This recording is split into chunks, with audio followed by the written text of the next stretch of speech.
కలలు నింపుకుని కొందరు, తన వాళ్లను కలవాలని ఇంకొందరు, కళ్ళ నిండా జ్ఞాపకాలతో మరికొందరు, ప్రయాణాన్ని ఆస్వాదిస్తూ గమ్యాన్ని ఊహిస్తూ సాగిస్తున్న ప్రయాణం.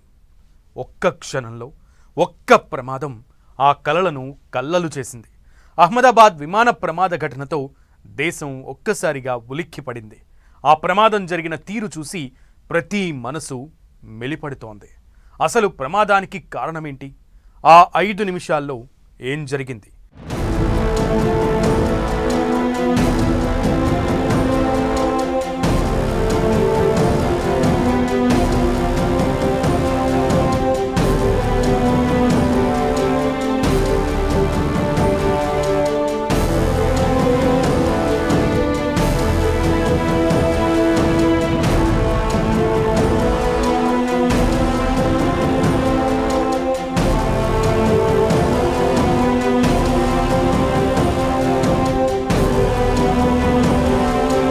ఒక్క ప్రమాదం, 242 ప్రాణాలు. ఫ్లైట్ క్రాష్తో ఉలిక్కిపడ్డ భారత్. ప్రమాదానికి అసలు కారణమేంటి? ఆ 5 నిమిషాల్లో ఏం జరిగింది? ఫ్లైట్ క్రాష్ ఘటనలో సంచలన నిజాలు. జూన్ 12 మధ్యాహ్నం 1:38 విమానం టేకాఫ్ టైం. ఢిల్లీ నుంచి అహ్మదాబాద్ చేరుకున్న ఎయిర్ ఇండియా AI-171 ఫ్లైట్ అక్కడి నుంచి లండన్కు వెళ్లాలి. రన్వే 23 నుంచి టేకాఫ్ అయింది.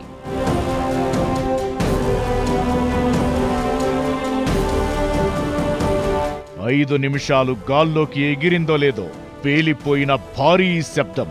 ఏం జరుగుతుందో అర్థమయ్యేలోపే భగ్గుమన్న మంటలు. టేకాఫ్ అయిన వెంటనే 625 అడుగుల ఎత్తులో 174 నాట్ల వేగంతో ప్రయాణించి ఎయిర్పోర్ట్ సరిహద్దు గోడ సమీపంలో జనావాసాల్లో కుప్పకూలింది. విమానంలో మొత్తం 242 మంది ఉన్నారు. వీరిలో 232 మంది ప్రయాణికులు, 2 పైలట్లు, 10 మంది క్యాబిన్ క్రూ సభ్యులు. ప్రయాణికుల్లో 169 మంది భారతీయులు కాగా 53 మంది ఇంగ్లండ్ దేశస్థులు, 7 పోర్చుగీస్ దేశస్థులు కాగా 1 కెనడాకు చెందినవారు. 5 నిమిషాల్లోనే ప్రమాదం జరిగిపోయింది. ప్రాణాలు మంటల్లో కాలిపోయాయి. అసలు ప్రమాదానికి కారణం ఏంటన్న దానిపై అధికారులు కారణం తెలుసుకునే పనిలో పడ్డారు. అది విమానమని గుర్తించలేని స్థాయిలో ఫ్లైట్ పూర్తిగా మంటల్లో కాలిపోయింది. ప్రమాద తీవ్రత ఎక్కువగా ఉండే ఛాన్స్ ఉందని తెలుస్తోంది. విమానంలో చాలా భాగాలు పూర్తిగా బుగ్గి అయ్యాయి. విమానం ఢీకొన్న భవనం కూడా భారీగా ధ్వంసమైంది. రన్వే నుంచి టేకాఫ్ అయిన కొద్ది నిమిషాల్లోనే విమానం నుంచి పైలట్లు ఎయిర్పోర్ట్లోని ఏటీసీకి మేడే కాల్ పంపారు. నిజానికి మేడే కాల్ అనే దాన్ని తాము ప్రమాదంలో ఉన్నామని, తమకు సహాయం కావాలని కోరుతూ షిప్పులు, విమానాలు రేడియో కమ్యూనికేషన్ ద్వారా ఎమర్జెన్సీ టైంలో పంచుకునే వ్యవస్థ. ఇది తమకు ప్రాణాపాయం ఉందని, సహాయం కావాలని కోరుతూ చేసే రిక్వెస్ట్. అయితే మేడే కాల్ వచ్చిన తరువాత రెస్పాండ్ అయ్యే టైంకు సిగ్నల్ లాస్ట్ అయింది. కెప్టెన్ను సంప్రదించేందుకు చేసిన కాల్స్కు ఎలాంటి రిప్లై రాలేదని అధికారులు చెబుతున్నారు. పైకి వెళ్లాల్సిన విమానం ఒక్కసారి కిందకు దిగినట్లు కనిపిస్తోంది. ఇది చాలా అనుమానాలకు దారితీస్తోంది. మామూలుగా విమాన ప్రమాదాలకు సాంకేతిక వైఫల్యాలు ఓ కారణమైతే, పక్షులు కూడా కొన్ని సందర్భాల్లో ప్రమాదకరంగా మారుతున్నట్లు నివేదికలు చెబుతున్నాయి. అహ్మదాబాద్ ఫ్లైట్ క్రాష్ కు సంబంధించి పక్షులు ఢీకొట్టడం కారణంగా విమానం నిర్దిష్ట వేగాన్ని అందుకోలేకపోయి ఉండవచ్చని నిపుణులు అనుమానిస్తున్నారు. ఫ్లైట్ టేకాఫ్ సరిగా లేదని పైకి వెళ్లాల్సిన విమానం ఒక్కసారిగా కిందకు దిగినట్లు ఫుటేజీలో కనిపిస్తోందని, పైలట్ వెంటనే మేడే కాల్ ఇచ్చారని, ఇంజిన్ శక్తి కోల్పోవడం లేదంటే విమానం పైకి ఎగరలేకపోయిన సందర్భంలోనే ఇలా జరుగుతుందని ఏవియేషన్ నిపుణులు చెబుతున్నారు. అయితే అసలు వాస్తవాలు మాత్రం విచారణలోనే బయటకొచ్చే అవకాశాలు ఉన్నాయి.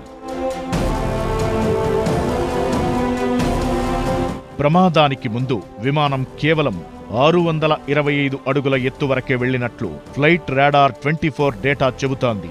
అయితే దూర ప్రయాణానికి వెళ్లే విమానంలో ఇంధనం భారీగానే ఉంటుంది. ప్రమాదానికి ముందు విమాన దృశ్యాలను చూస్తుంటే ఎత్తుకు వెళ్లేందుకు బదులుగా విమానం వేగంగా నేలవైపు దూసుకెళ్లింది. భారీ పరిమాణం, బరువు ఉన్న విమానం ఆ ఎత్తులో సిగ్నల్ కోల్పోవడం అత్యంత ప్రమాదకరమేనని నిపుణులు చెబుతున్నారు. ప్రమాదం తరువాత మరో సంచలన విషయం వెలుగులోకొచ్చింది. ప్రమాదానికి గురైన విమానం న్యూఢిల్లీ నుంచి వయా అహ్మదాబాద్ మీదుగా లండన్ వెళ్లనుంది. ఆకాష్ అనే వ్యక్తి న్యూఢిల్లీలో ఈ విమానం ఎక్కాడు. అతడు అహ్మదాబాద్లో దిగిపోయాడు.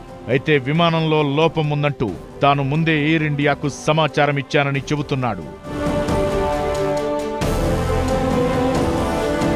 ప్రమాదం జరిగిన ఫ్లైట్ బోయింగ్ డ్రీమ్లైనర్ విమానం. ఏడాది వ్యవధిలో 2 సార్లు ఇదే ఎయిర్ ఇండియా విమానంలో సాంకేతిక సమస్య తలెత్తినట్టు తెలుస్తోంది. 2024 జూన్ 6న, డిసెంబర్లో 2 సార్లు ఈ విమానంలో సాంకేతిక సమస్య తలెత్తింది. ఈ సాంకేతిక సమస్యపై ఎయిర్ ఇండియాకు director general of civil aviation లేఖ రాసినట్టు తెలుస్తోంది. అహ్మదాబాద్ ఫ్లైట్ క్రాష్తో ఇప్పుడు దేశమే ఉలిక్కిపడింది. ప్రమాద ఘటనపై రాజకీయ సినీ ప్రముఖులు ప్రగాఢ సానుభూతి వ్యక్తం చేస్తున్నారు. అహ్మదాబాద్ ప్రమాద ఘటన ప్రతి భారతీయుడితో కన్నీళ్లు పెట్టిస్తోంది. టేకాఫ్ అయిన 5 నిమిషాలకే క్రాష్ అయిన ఫ్లైట్ జనావాసాలపై కుప్పకూలింది. ఓ హాస్టల్ భవనంలో భోజనం చేస్తున్న మెడికల్ విద్యార్థులు తీవ్రంగా గాయపడ్డారు. బ్లాక్ బాక్స్తోనే ప్రమాదానికి అసలు కారణాలు తెలుస్తాయా? గతంలో భారత్ను భయపెట్టిన భయంకరమైన విమాన ప్రమాదాలు ఏంటి?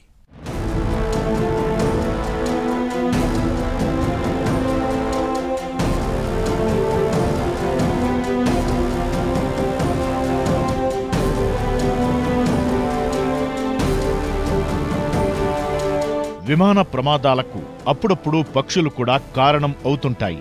అయితే పక్షి ఢీకొట్టినంత మాత్రాన ఈ స్థాయిలో ప్రమాదం జరిగే అవకాశం లేదనే అభిప్రాయాలు వినిపిస్తున్నాయి. బ్లాక్ బాక్స్తోనే అసలు కారణం తెలిసే అవకాశముంది. బ్లాక్ బాక్స్ అంటే ఫ్లైట్ క్రాష్ అయినప్పుడు ఆ ప్రమాదం ఎలా జరిగిందో తెలుసుకోవడానికి ఉపయోగించే రికార్డింగ్ డివైస్.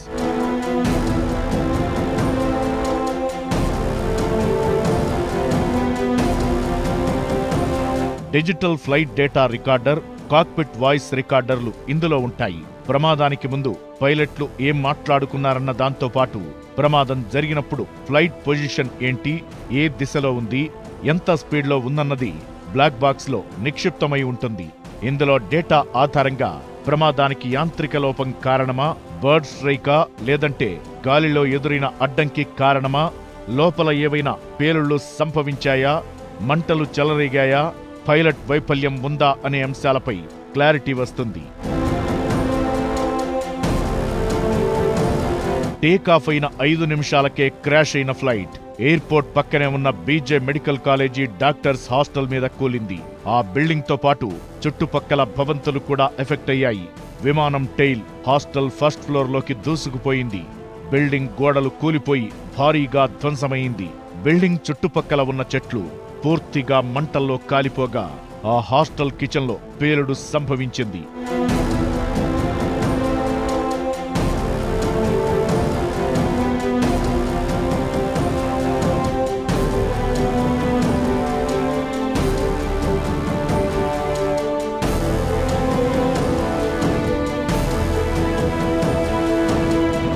విమాన విడిభాగాలు ఆ బిల్డింగ్లోకి దూసుకుపోయాయి. ఈ ఘటనలో హాస్టల్ విద్యార్థులతో పాటు సిబ్బంది పదుల సంఖ్యలో గాయాల పాలయ్యారు. వారికి స్థానిక ఆసుపత్రిలో చికిత్స అందిస్తున్నారు. అహ్మదాబాద్ ఫ్లైట్ క్రాష్తో గతంలో జరిగిన ఘోర విమాన ప్రమాదాలను గుర్తు చేసుకుని జనాలు వణికిపోతున్నారు. 1996 నవంబర్ 12న న్యూఢిల్లీ సమీపంలోని చార్కీ దాద్రి దగ్గర Saudi Arabian airlines Boeing 747, Kazakhstan airlines illusion IL-76 విమానాలు గాల్లో ఢీకొన్నాయి. ఈ ఘటనలో 349 మంది చనిపోయారు. ఇక 2010 మే 22న దుబాయ్ నుంచి మంగళూరు వస్తున్న ఎయిర్ ఇండియా ఎక్స్ప్రెస్ విమానం ల్యాండింగ్ సమయంలో మంగళూరు ఎయిర్పోర్ట్ రన్వేపై నుంచి జారి కొండవాలులోకి దూసుకెళ్లింది. ఈ ఘటనలో 158 మంది చనిపోయారు. 1985 జూన్ 23న మాంట్రియల్ నుంచి లండన్ మీదుగా ఢిల్లీ వెళుతున్న ఎయిర్ ఇండియా బోయింగ్ 747 విమానం అట్లాంటిక్ మహాసముద్రంపై ప్రయాణిస్తుండగా బాంబు పేలుడుకు గురై కూలిపోయింది. ఈ ఘటనలో 329 మంది చనిపోయారు. 1978 జనవరి 1న ముంబై ఎయిర్పోర్ట్ నుంచి టేకాఫ్ అయిన ఎయిర్ ఇండియా బోయింగ్ 747 విమానం కొద్దిసేపటికే సముద్రంలో కూలిపోయింది. ఈ ఘటనలో 213 మంది చనిపోయారు. ఈ ప్రమాదాలు భారత విమానయాన చరిత్రలో తీవ్రమైన పాఠాలను నేర్పాయి.